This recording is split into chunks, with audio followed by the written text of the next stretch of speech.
Joan Bennett Kennedy's life was a tapestry of grace under fire, a symphony of resilience that echoed through the corridors of power and the quiet rooms of recovery. The former wife of U.S. Senator Ted Kennedy, and a luminous presence in one of America's most storied families, Joan passed away peacefully at her Boston home, leaving behind a legacy that transcended scandal and spotlight. At 89, she departed as she lived. With dignity, her story a beacon for those navigating addiction's shadows and the relentless gaze of public life.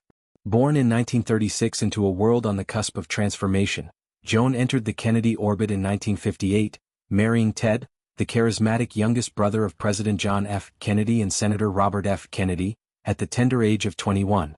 Their union, sealed in Philadelphia's storied St. Joseph's Church, was a merger of Midwestern wholesomeness and Camelot glamour.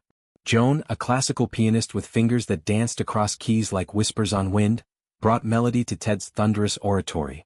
As he ascended politically, winning his Massachusetts Senate seat in 1962, she became his steadfast companion, her poised smile a counterpoint to the family's gathering storms. The 1960s tested her mettle like few could imagine. The assassinations of John in 1963 and Robert in 1968 shattered the Kennedy dream, leaving Joan to cradle her husband through grief's abyss. She stood resolute at memorials, her composure a quiet strength amid national mourning. Then came Chappaquiddick in 1969, a night of tragedy where Ted's car plunged off a bridge, claiming the life of Mary Jo Kopechne. Joan's public defense of her husband, delivered through tear-streaked press conferences, revealed a woman forged in loyalty's crucible. "I love Ted more today than ever," she affirmed, her words a lifeline in the media maelstrom. Their family grew amid these tempests. Sons Ted Jr., born 1961, and Patrick, 1967, followed by daughter Kara in 1970. Tragically, Kara succumbed to a heart attack in 2011 at 51. Joan poured her soul into motherhood, balancing White House visits with piano recitals, her home a haven of sheet music and Senate briefings. Yet, beneath the veneer, alcoholism crept in, a silent thief stealing her serenity. The pressures of political wifehood, endless fundraisers, whispered rumors, Ted's own indiscretions, exacted a toll.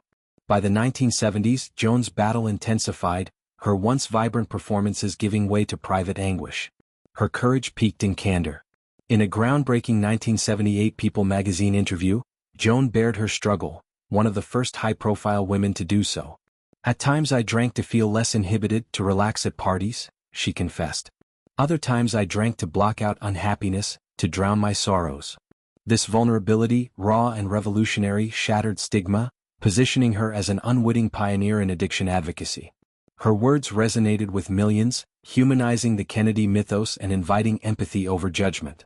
4 DUI arrests marked her road: 1972, 1974, 1979, 2003, but each was a milepost in reclamation, not defeat.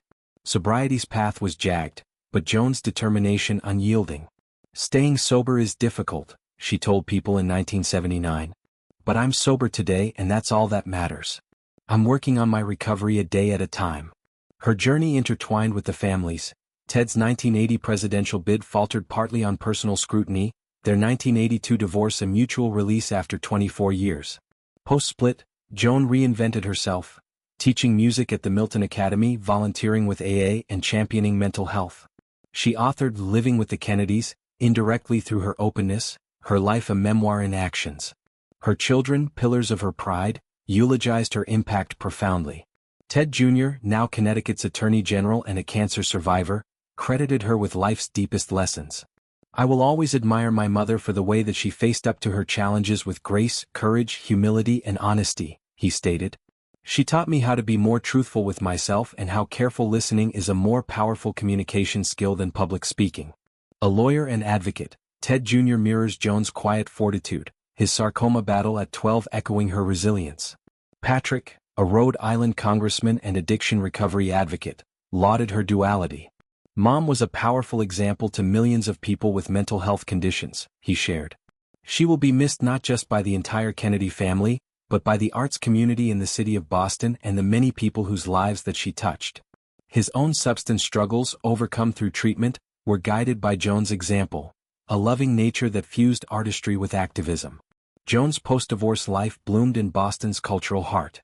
She performed at the Kennedy Library, her piano a bridge to healing, and supported causes from women's rights to recovery programs.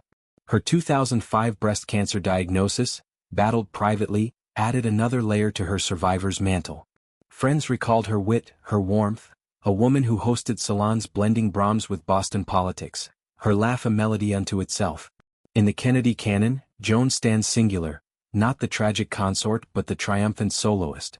Her life, from Villanova debutante to sobriety sentinel, challenged narratives of privilege as armor.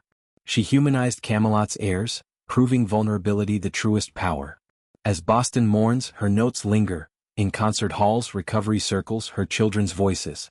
Joan Bennett Kennedy didn't just endure, she composed a requiem for reinvention, her final chord one of enduring harmony.